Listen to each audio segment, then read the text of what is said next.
So just a few hours ago, we just finished the Monk Life program. If many of you are following along, this is our ordination program, 30 days, because we offer temporary ordinations to give men around the world an opportunity to live this lifestyle, wearing the robes, and to learn the teaching of the Buddha. One of the things that we were talking about today, our teaching monk just concluded the program, and he was talking about two types of groups.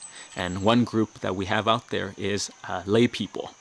And then the second group is with Buddhist monks and those who come to the monastery and we wear the robes. Our teaching monk was talking about how do people find happiness and how do they pursue happiness.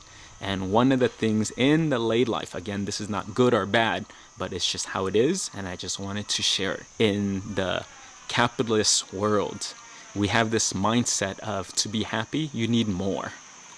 You need to be more. You need to earn more. You need your credentials and PhD and masters and certification and all these status and all these symbols and different clothes, and you need more job and bigger house and more money, but it's more. That is the lens that it is looked through. But in the monk life, in the monastic life, our world is a bit different in how we train our minds. And the way we find happiness is the opposite. And in the spiritual world, what we're trying to do is we're minimalist. And we want less. And when the new monks, and it's interesting to see the new monks reflecting on their experience. How many of them were very successful in their lay life. And through living this lifestyle in the forest, not having much, they were able to find a different kind of peace and a different kind of happiness. When people first come in here, this is what we give them. This is just their blue box. And whatever they can fit in here is what they have. Just a very small box. So all their possession goes in here. Also then, where do they live? And the new monks, most of them stay in a tent, and it's this size, and they do not have much. Where do we eat? And it's really in this bowl. And this is their kitchen. And this is very small. But again, when we come into the monastic life, we are doing our best to get rid of things, to have less things. So we can, then when you have less things to care for, you have less things to be responsible for, then it frees you up of your time. And when you have more time, then you get to practice oneself. And that's through meditation. That's through learning of the Dhamma. That is cultivating wisdom. But for us, time is so precious, and we don't want to waste it on watching TV. We don't want to waste it on just random things. But for us, is to really purify, to train our mind wisely, and to make merit. Making merit means doing more good, developing our habits, changing ourselves, cultivating wisdom, and then using that wisdom. So that is the part that is important for us, and that's where we find happiness.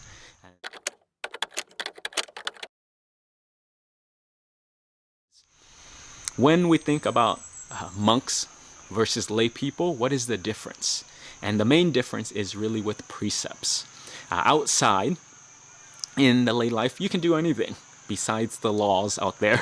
So don't break anything, but you can do anything.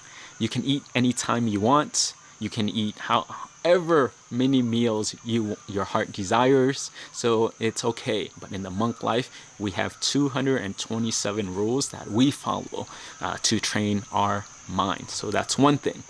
But this second thing that I really want to address, because it may be of help to you to be able to find a peace of mind, to be able to find happiness, is this minimalist approach.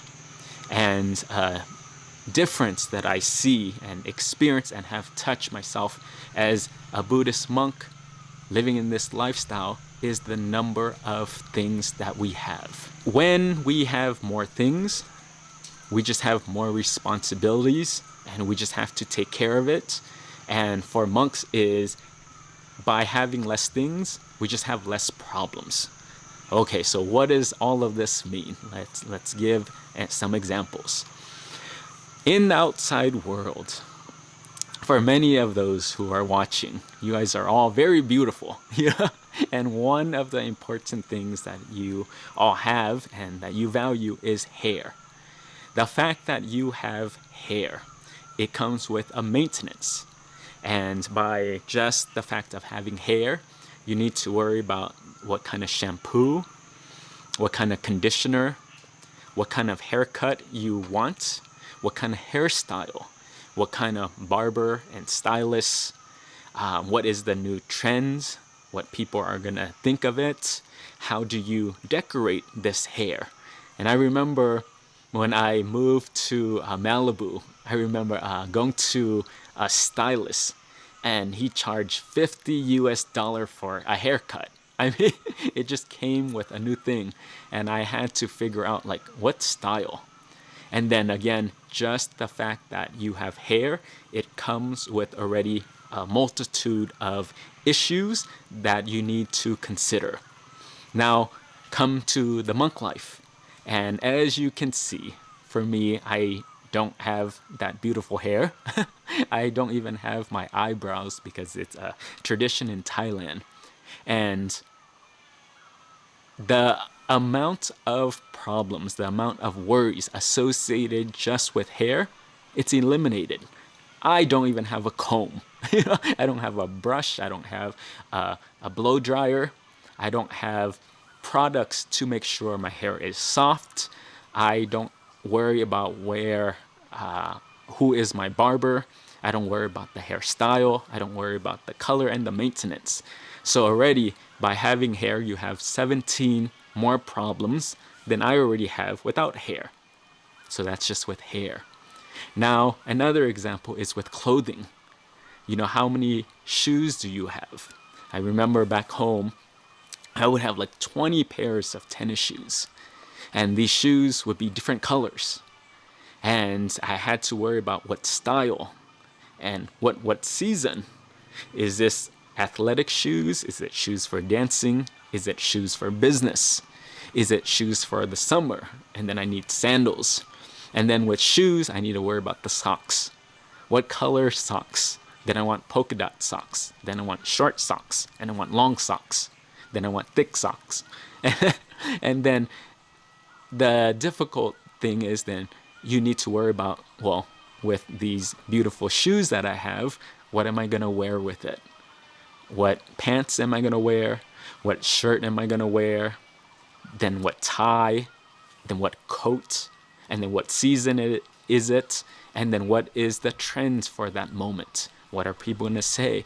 And again, as Buddhist monks, again, not better than, not judging and comparing or judging your lifestyle, but as Buddhist monk, we're going less. And less is this is my whole wardrobe, and I have 2 sets. I wear one, the one I'm wearing now, and then one is I did my laundry and it's being hung up and it's drying. When I go to, last time I got invited to bless a wedding for a new couple. And this is what I wore. We went to a funeral and to do a cremation ceremony. This is what I wore. You know, to evening chanting, to lunch, to breakfast, to a house blessing, anywhere we go, this. And it takes out that worry completely. So again, with just clothing, for us is we wear it for its intended purpose, not for fashion, not for the look of it because it's cool and orange is in this season. No, but for us is this robe is for us to train oneself. It's to protect from the outside environment. It's to keep our body warm. It's to keep our body protected from the outside element. And that's it. So by wearing robes, our problems, there's 4 things. Maybe we have to wash it. Maybe we have to think about where to store it. But I know back home, by having 8 pea coats, I live in San Diego at that time, and it's like there's never an opportunity to wear a pea coat, but I wanted it for the fashion. So it comes with, again, more problems, and those kind of things build up. So I share that simply because one of the reasons why people suffer so much, they want time to be with themselves. They want time to do their own inner work, but they just can't find time. It's because of this. Because in the lay life, and it's understandable, but in the lay life, when you need to have a lot of things, it comes with a lot of problems and responsibilities. And as a monk, I don't have a car. I don't have car insurance. I don't have to worry about bills and what I'm going to wear, where I'm going to eat. So one of the difference with being a monk and one of the difference with being a lay person is the fact that because we have less things, the number of problems that we have is just less. So I share this because maybe you can use this wisdom to apply it to your life, and you know the middle way for you. I'm not suggesting you leave your job, sell your car, and walk. We're not doing that, but it's really just know that anything that you need to own, then it comes with more concerns. It comes with more problems that you have to take care of. And then with that, one of the effects is that you need to spend time with that. And for us, we just value a lot of our time. So hopefully with this wisdom, you can go through your life and use the middle way approach and see, what don't I need? Okay, you have 16 sweaters. Do you really need 16 sweaters? You have 4 cars. Okay, do you need 4 cars? Because that's 4 maintenance. That's 4 more concerns that you need to address. And the things keep piling up, from clothes to shoes, to your hair, to your relationship, to your work, and then you wonder why people are so stressed. They're burdened and their heart is heavy, and they feel like they can't have time. You're one person, but you live in a ginormous mansion, and you spend your time cleaning, and you have to hire someone to maintain it. And it's like, well, what's important to you? Again, not to judge your lifestyle, but hopefully we can learn from one another. And this is one thing that I've just learned from the monk life. For us is we do not have much. What we have is our blue box. We have our tent. We have our bowls that we eat from. But with that, the rest of the time we have to get quiet. The rest of the time we have to learn the Dhamma and to learn wisdom and to be with ourselves and to sit out here just enjoying nature. Don't have much, but really at peace. So just food for thought, and I hope that helps you. So again, from Thailand, greetings to everyone. Hope you are safe during these difficult times, and just sending all my blessings to you. So good luck and take care. Thank you.